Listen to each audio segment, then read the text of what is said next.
মেরে নিয়ে এই বাড়ি থেকে চলে যাবো। তুমি আর একটা কথা কইতে আসবা না, আমরা বাধাও দিবা না।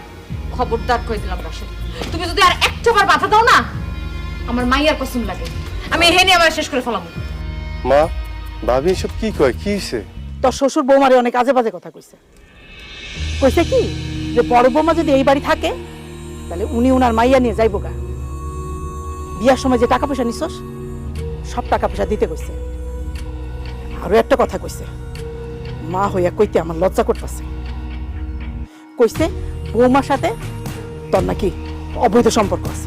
আমার আবার ঠিকই বলছে, রাশেদের লগে তার ভাবির ঠিকই সম্পর্ক আছে। তা যদি নাই থাকতো রাশেদের কেল্লিগে তার ভাবির প্রতি দরদ উতলায় পড়ে। আমার তো মনে হয় দেবর আর ভাবির অবৈধ সম্পর্কের কথা জানাই তার বড় ভাই হার্ট অ্যাটাক করে মরে গেছে। আল্লাহর দোহাই লাগে আশা, এত নোংরা কথা আর কইও না।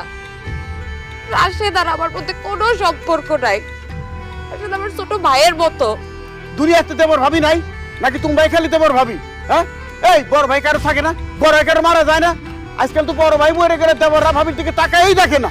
হ্যাঁ, এই রাশেদ তোমার জন্য এত পাগল কেন? আর তোমার মেয়ের জন্য তো উতলা কেন? কারণটা কি? কয়টা কারণ আপনি জানতে চান? আমার বয়স যখন 6 বছর তখন আব্বা মারা যায়, ভাইয়ার বয়স তখন 12। ওই বয়সী ভাইয়া আমার আব্বার অভাব বুঝতে দেয় নাই। ভাইয়া কিন্তু আমার চেয়ে অনেক বেশি মেধাবী ছাত্র ছিল, কিন্তু হতদরিদ্র পরিবারের দুইজন তো একসাথে পড়ালেখা করা যাবে না। কাউরে না কাউরে তো পরিবারের দায়িত্ব কাঁধে তুলে নিতে হইব।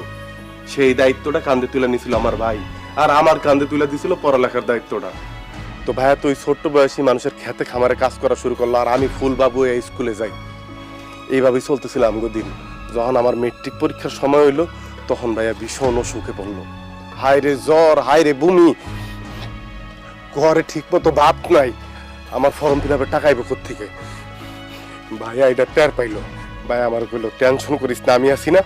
ঠিকই পরের দিন ভাইয়া আমার হাতে ফর্ম ফিল আপের টাকাটা তুলে দিল। আমি তো ফর্ম ফিল আপ করলাম, কিন্তু সন্ধ্যা না হইতেই আমি টের পাইলাম ভাইয়ার খুব শখের টর্চ লাইটটা ভাইয়ের হাতে নাই। আমি বাইরে কইলাম, ভাইয়া লাইটটা যে বিক্রি করে দিলা, অন্ধকারে আলো পাইবা কই? ভাইয়া আমার কইল, আরে তুই টর্চ লাইটের আলো নিয়ে চিন্তা করস? আমি তো স্বপ্ন দেখি আমার ছোট ভাই এমন ভাবে আলোকিত হইব একদিন, যেই আলোয় আমগো অভাব দূর হয়ে যাইব, আমগো গ্রাম, আমগো সমাজ তথা আমগো দেশ আলোকিত হইব। আমার মধ্যেও জিদ চাইপা বসলো, যে কোনো মূল্যে ভাইয়ের এই আশা পূরণ করবো। আমিও দিন রাত পড়ালেখা করলাম, দেশের সর্বোচ্চ বিশ্ববিদ্যালয়ে পড়ালেখা করলাম, কিন্তু যখন মাস্টার্স পরীক্ষা দিমু তখন দেখি আমার শরীর আমার কথা শুনতেছে না। ডাক্তারের কাছে গেলাম, ডাক্তার আমার জানাই দিল যে আমার 2টা কিডনি ড্যামেজ। আমার কিডনি আর কাজ করতেছে না। চোখে মুখে আমি অন্ধকার দেখা শুরু করলাম, কিন্তু হতাশ হইলাম না, কারণ জানি যে আশা দেখানোর মতো একজন তো এখনো বাইসা আছে। আমি বাইরে জানাইলাম, ভাইয়া আমার কাছে ছুটে গেল। ভাইয়া আমার তার মাথায় হাত রেখে শপথ করাইলো, খবরদার এই কথা দুনিয়ার কাউরে কইতে পারবি না, এমনকি তোর ভাবিরও না, মারেও না, তারা কষ্ট পাইব। আমি সেই দিন দেখলাম একটা পুরুষ মানুষ কেমনে কান্না করতে পারে। ভাইয়া আমারে জ্বরে ধরে যে কান্না করলো, ডাক্তারের কাছে পাগলের মতো ছুটে গেল। ডাক্তার যে কইলো যে তার 2টা কিডনি খুইলা নিয়ে জানো আমার সুস্থ করা হয়, কিন্তু ডাক্তার তো সেটা শুনলো না। ডাক্তার সাপ সাপ জানাই দিল একটা কিডনি নেওয়া যাইব সর্বোচ্চ, তাও অনেক টাকা লাগবে অপারেশনের জন্য। ভাইয়া আবার গ্রামে ছুটে আসলো, দিক বিদিক ছুটতে শুরু করলো, মানুষের কাছে হাত পাততে শুরু করলো যে আমি ঢাকা শহরে ব্যবসা করবো, আমার টাকা ঋণ দেন। মানুষ তার নানান কথা শুনাইলো, নানান কথা কইলো, কিন্তু ভাইয়া কাউরে আসল কথাটা কইলো না। টাকা নিয়ে যখন ভাইয়া ঢাকা গেল, অপারেশন থিয়েটারে ঢুকার আগে আমি ভাইয়ার হাত চাইপা ধরলাম, ভাইয়া এত বড় পাগলামি যে করতেছো, যদি তোমার কিছু হয়ে যায় ভাবি রেখে দেখবো, মুক্তার কি হইব?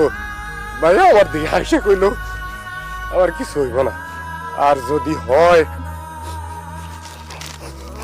তুই পারবি না আমার শেষ স্মৃতিচিহ্ন দেখা রাখতে? জানেন আমার জবান দিয়ে কোনো কথা বাইরে এলো না। অপারেশন থিয়েটার থেকে তো আমি ভাইয়ের একটা কিডনি নিয়ে ঠিকই ফিরাইলাম।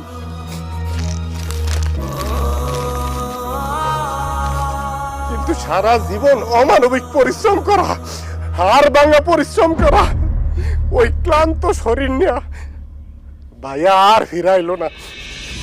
ফিরাইলো ভাইয়া লাশ। এখন আপনারা কর, ওই ভাবির জন্য, ওই বাস্তির জন্য আমার কি করা উচিত? আমার উচিত না ভাইয়ের কবরের সামনে যায় কয়া যে ভাইয়া তুমি কবর থেকে উঠে আসো? ওই কবরে তো তোমার থাকার কথা না, ওই কবরে তো আমার থাকার কথা।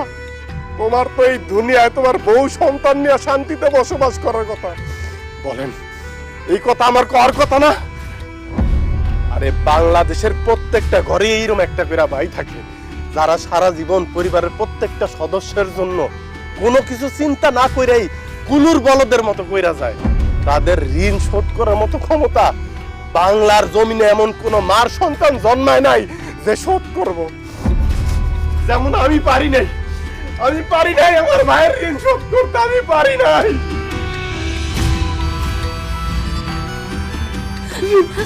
রাশেদ, আমারে তুমি মাফ করে দাও। আমার আসলে অনেক বড় সৌভাগ্য যে আমি এমন একটা বাড়ির বউ হয়ে আইতে পারছি। আর আমার দুর্ভাগ্য আমি তোমার ভাইয়ের মতো একটা মানুষকে দেখতে পারলাম না। আমার অনেক বড় ভুল হয়ে গেছে, আমারে মাফ করে দাও। আমি সবার সামনে আজকে কথা দিলাম আমি ভাবিরে আমার বোনের মতো করে দেখবো, আর এই ভাতিজির আমার মেয়ের মতো করে দেখবো। আমি কথা দিলাম, আমার মাফ করে দাও। ভাবি আপনি তো আজকে জানলেন ভাই আসলে আমার কারণেই মারা গেছে। আর যে ঋণটা ছিল এইটা ভাইয়ার ঋণ ছিল না, ওই ঋণটা ছিল আমার ভাবি আমার। সেই ঋণ তো আমি পরিশোধ করতে পারছি, কিন্তু আপনার যে ক্ষতি আমি করলাম ভাবি, এই ঋণ আমি কেমনে শোধ করবো ভাবি? এই ঋণ আমি কেমনে শোধ করবো? তোমার আর কোনো ঋণ পরিশোধ করতে হইব না। তোমার ভাইয়েরা তুমি হারে হারে চিনতাম। তোমার যদি কিছু হইতো, ওই মানুষটা এমনি তো বাঁচত না। এরকম একটা মানুষ আমার স্বামী আসছিল, এটাই তোমার সব থেকে বড় গর্বের।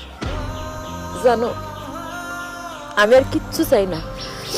আমি খালি আল্লাহর কাছে দোয়া করি আমার এই মাইয়াটা যাতে ওর বাপের আদর্শে বড় হইতে পারে, তোমার ভাইয়ের আদর্শে বড় হইতে পারে।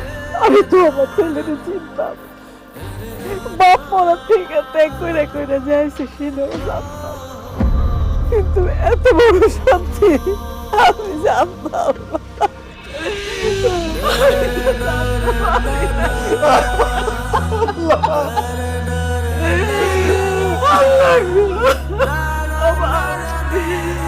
তুই তোর ভাইয়ের লাগে দোয়া কর। এই দুনিয়াতে তো মেলা কষ্ট পাইয়া গেছে, ওই দুনিয়ায় জান্নাত লাভ করে। আর কি করে না